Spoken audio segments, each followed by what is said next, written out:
For nearly 4 decades, the Saab Yas 39 Gripen was a ghost of modern air power. Sleek, efficient, respected in theory, but unblooded. Sweden has quietly rolled out a version of Jas 39 Gripen E powered by a brand new engine, and the numbers send a chill down the spine of rival air forces. That engine pushes the jet to Mach 2 speed, which equals 2,100 kilometers per hour. Climb rate, acceleration, high-altitude performance, all significantly improved. Fuel capacity has jumped too, which gives the Gripen E a combat radius of roughly 1,500 kilometers, that is far beyond what its predecessors could manage. On top of that, it has a modern electronic system that helps the Gripen avoid being detected, move quickly, and strike targets accurately, while staying hard for enemy defenses to track. For many years, people thought the Gripen was a good but ordinary fourth-generation jet. Now, the new E version changes that view completely. Air forces around the world are asking themselves, have we been underestimating Sweden's secret powerhouse all this time? What does this mean for the balance of air power in Europe, Asia and beyond? How vulnerable are old fighters now, and who will race to upgrade? Stay tuned as we uncover the full story behind Sweden's new Gripen engine and why the world is watching. Saab, the Swedish aerospace and defence firm, has always promoted the Jas 39 Gripen as a fast, agile fighter that is relatively cheap to operate, and that is still true. The newest model, Gripen E, builds on that reputation. It can carry about 7,200 kilograms of weapons and fuel, and can take off at a maximum weight of around 16,500 kilograms. Its internal fuel tank alone holds roughly 3,400 kilograms. At the center of this upgrade is its single turbofan engine. It produces around 98 kilonewtons of thrust with afterburner. This gives the Gripen E a top speed of about Mach 2.0, which is around 2,100 kilometers per hour at high altitude, and allows it to super cruise fly at roughly Mach 1.2 to 1.25 without afterburner in certain conditions. The stronger engine and bigger fuel and payload capacity mean the Gripen E can fly farther and handle more missions. A combat radius of up to 1,500 kilometers and a maximum ferry range of about 4,000 kilometers with extra tanks. With 10 hardpoints, it can carry a mix of air-to-air missiles, air-to-ground weapons, and a 27mm cannon, firepower normally found on heavier jets. Because the Gripen uses the American-made F414, every country that buys it automatically becomes linked to US export rules, upgrade decisions, and long-term maintenance approvals. For many US partners, that trade-off is acceptable, but for nations trying to diversify their defense relationships, that reliance can become a concern. Now imagine the situation changing. Imagine Sweden or any future Gripen user deciding to replace the American F414 with a new engine from Rolls-Royce, a European partnership, or even a domestic supplier. This idea is no longer only theoretical. Over the last several years, there have been active discussions, quiet lobbying, and mounting industrial pressure supporting the idea of a non-American engine option for the Gripen. This topic once sounded purely technical, but it has now turned into a political contest. If such a change were made, the Gripen would no longer be seen simply as a Swedish aircraft powered by American technology.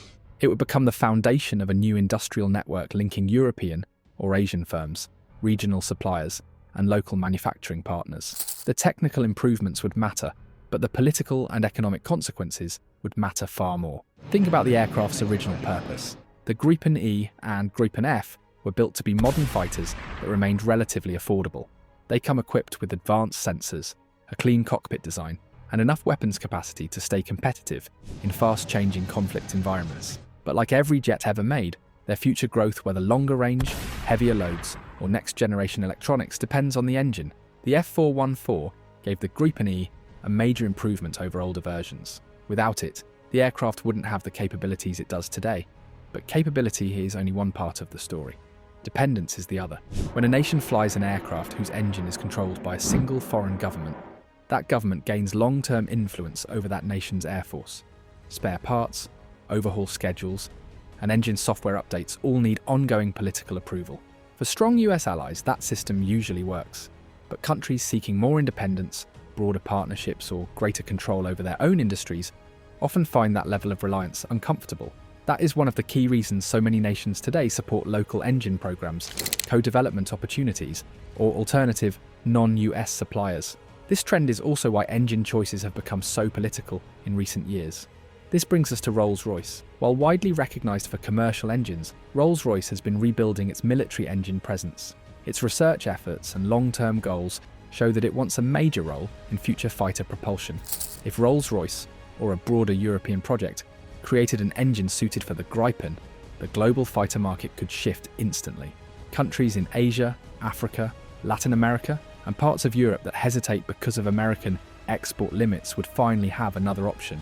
Nations like South Korea, India, and Brazil are already pursuing engine diversification to gain more control, build their industries, and create high-skilled jobs. If a reliable non-US engine became available for a fighter like the Gripen, it would offer something extremely rare: strong performance with fewer political constraints. And this is where the topic becomes important for Canadian and American viewers as well. A change in the Gripen's engine supply chain isn't only about Sweden. It affects the direction of Western defence companies, the evolution of NATO cooperation, and the long-term outlook for North American air power. If Saab presented an engine choice that involved deeper technology sharing, local manufacturing, or regional assembly lines, the industrial effects could stretch from Europe to the United States and Canada. The impact would go far beyond fighter jets. It would affect jobs, research programs, and long-term economic benefits, subjects that matter to taxpayers in both countries. The engine discussion is also directly tied to export laws. American engines fall under specific US regulations, which can limit upgrades, resale agreements, and cooperative development. These rules have shaped dozens of military procurement decisions around the world. Some countries accept those rules, others walk away because of them. If an alternative engine free from such constraints became available, the Gripen's potential customer base could grow significantly. This brings us back to the main idea. An engine is never just a mechanical part, it functions as a tool of influence. Governments and large companies understand this very clearly. They know that whoever controls engine supply chains also shapes alliances, industrial dependence, and long-term strategic choices. That is why countries and corporations are now pushing harder than ever for technology transfer deals, joint ventures, and shared development programs. These agreements affect far more than military planning. They influence civilian industries, advanced manufacturing, metallurgy, energy technology, and material science. Most viewers never realize how deep engine politics go. But if you are an American or Canadian taxpayer between 40 and 65, this topic affects you far more directly than you might expect. Engine suppliers decide where jobs appear, where repair centres are built, and whether your country has real control over its air force. They determine whether upgrades can be performed domestically, whether aircraft can be used freely during international missions, and how well your nation can respond in emergencies. And the Gripen sits right in the middle of this changing landscape. The more closely you study the Gripen's situation, the clearer it becomes that this isn't just a debate about aircraft engineering. It is really a debate about influence: who holds it, who wants it, and who is trying to shape it for the next decade. Engines, more than any other component, guide how that influence moves. A country that owns the intellectual property, the production tools, the maintenance rights, and the export authority for a fighter jet's engine essentially holds long-term leverage over the nations that operate that aircraft. This is why the Gripen's dependence on the American-made F-414 is so important. The engine is strong, dependable, efficient, and affordable, but the political conditions tied to it carry their own weight. Every upgrade, every spare part, every export approval goes through US channels. For NATO countries, this is usually workable, but for nations seeking a broader diplomatic range, it can create limits. Here is where many viewers in the United States and Canada underestimate the situation. The global market is shifting. Traditional suppliers no longer dominate automatically. Countries with growing defence budgets, India, Brazil, Indonesia, and several nations across Africa and Latin America, want more than just a fighter jet. They want industry participation, technology transfer, skilled job creation, and long-term production roles. They want to be part of the process, not just customers. This opens the door for different engine suppliers. As mentioned earlier, Rolls-Royce has been gradually rebuilding its presence in military propulsion, but they are not the only ones. European groups are forming around next-generation engine concepts, and Asian manufacturers are pursuing cooperation agreements. A market once dominated by a few Western companies has turned into a far more competitive environment. And the Gripen, designed with a modular approach, sits in a position where multiple engine suppliers could compete to power it. This isn't a theory. It is already happening across the industry. Engine manufacturers from several countries have been negotiating, suggesting partnerships, and presenting offers to either supply future Gripen versions or work with Saab on next-generation propulsion systems. Some proposals include technology transfer, local production, and cross-border engineering programs. exactly the kind of incentives that appeal to rising economies. If an engine option outside the United States becomes available, the Gripen immediately becomes more appealing to countries wary of American restrictions. A buyer could gain modern fighter capability without needing Washington's approval for every upgrade. For many people in the United States and Canada, this brings up important strategic questions. Would such a shift strengthen Western partnerships by expanding access to advanced aircraft? Or would it reduce American influence by lowering global dependence on US engine technology? This is usually where North Americans split in the comments. Many Americans argue that keeping control of engine exports is essential for maintaining alignment among allies. Others think giving partners more freedom can reduce friction and build stronger long-term relationships. Canadians often express concern about relying too heavily on US export systems, especially regarding Arctic defence and NORAD structures. We need to look more closely at the technical and economic factors involved. Replacing an aircraft engine is nothing like swapping out a car battery. It means redesigning the air intakes, adjusting how the aircraft's weight is distributed, recalibrating fuel systems, modifying cooling setups, and updating maintenance procedures. It also requires new flight tests, structural evaluations, and a large amount of engineering work. That's why the earlier explanation pointed out that changing a car engine is far simpler than replacing one on a fighter jet. The process is expensive and risky, but it can be done, and that is why the idea is gaining attention. Defence industries and governments are driven by the promise of major long-term advantages. If a new engine supplier offers not only strong performance, but also local employment, regional production, and technology transfer that trains domestic engineers, many nations will see the cost as reasonable. For countries trying to build or strengthen their defence industries, an opportunity like this is too important to ignore. Consider nations with rising defence budgets and industrial goals: Brazil, India, and South Korea. These countries want more than equipment purchases. They want full ecosystems at home. A Gripen powered by a European or Asian engine could give them better partnerships, fewer limits, and a path toward more control over their own aerospace sectors. Local assembly, specialised maintenance centres, and long-term training programs would become part of their national infrastructure. Saab has already designed the Gripen program with exports in mind. Their model includes cooperation with local industries, flexible production choices, and offset agreements that allow buyers to participate meaningfully. Because of this, the idea of the Gripen having different engine options fits well with the way Saab already operates. From a North American angle, this raises another issue. Would this support or challenge the interests of the US and Canada? Canada has long tried to balance its security partnership with the US while also seeking more independence in its own aerospace industry. Many Canadians still think of the Avro Arrow as a symbol of what their country might have achieved. A fighter program with real Canadian involvement, especially one not completely controlled by US engine export laws, would appeal strongly to Canadian voters, engineers, and defence planners. In the United States, opinions would likely vary. Some believe that helping allies develop their own capabilities strengthens overall security. Others may see it as reducing American influence in the global defence market. No matter how you look at it, offering multiple engine options would reshape international dynamics in ways Americans should pay attention to. Returning to the technical points made earlier, the F414, referred to in the original content as now an adult, is a well-tested engine with real combat experience. Any replacement must meet or exceed that level of performance, while fitting within the Gripen's design needs, including thrust, fuel burn, heat resistance, and airflow.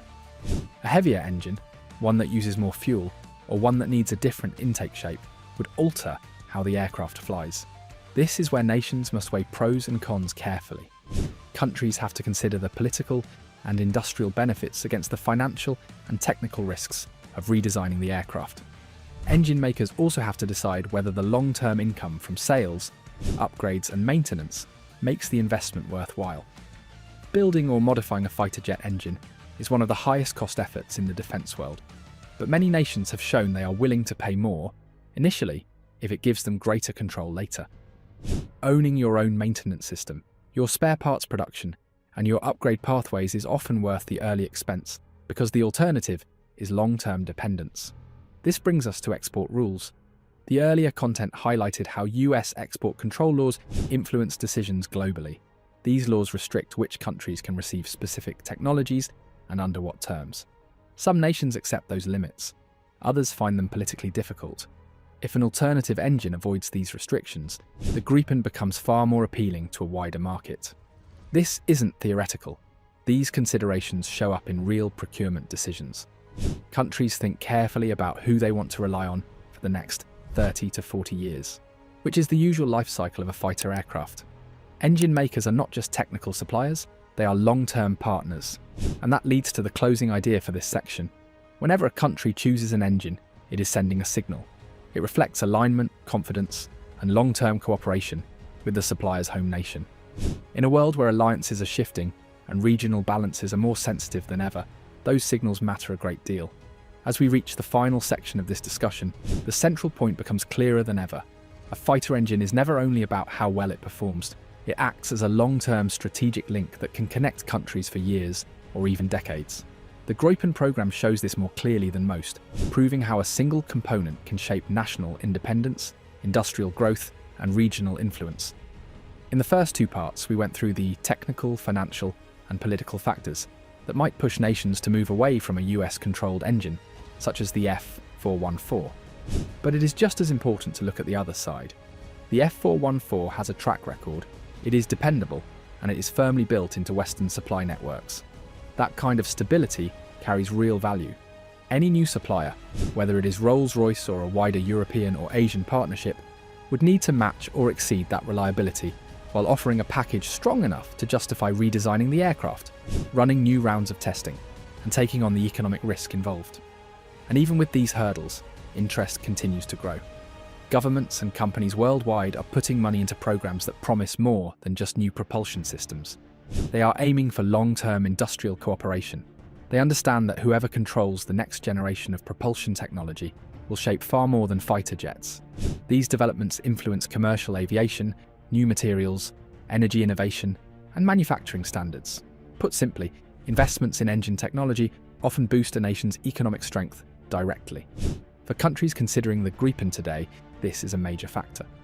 If a buyer can secure not only a strong engine but also local assembly work, technology sharing agreements, or a position in the long-term supply chain, the economic impact can spread widely. New jobs appear, universities gain research opportunities, skilled workers grow in number, and political leaders can present a message of independence rather than reliance on others. This ties back to the earlier point that engines function as strategic tools. Changing suppliers can shift alliances, strengthen partnerships, or open entirely new areas of cooperation. It can influence who works together during emergencies, who can share upgrades without limits, and who maintains real freedom of action when tensions rise around the world. For American and Canadian viewers, these issues are not distant. They affect the future of North American defense cooperation, the protection of Arctic territory, the modernization of NORAD, and the well-being of local aerospace sectors. Whether a future Gripen uses an American engine, a European one, or a mix of both will shape foreign markets as well as the industrial and strategic environment both countries operate in. So here is the main point to carry forward. The Gripen has always been known for its adaptability, but its greatest impact may be in what comes next. If other engine suppliers can match the F414 in capability, while offering better industrial terms and fewer political restrictions, the Gripen could shift its place in the worldwide market. One aircraft could become the centre of a much broader change, involving technology, strategy, and global influence. If you enjoyed this discussion on how a single engine can reshape strategic choices across the world, don't forget to like the video and subscribe to the channel so you stay updated on future breakdowns of defense technology and global security topics. Thanks for watching, and we will see you in the next video.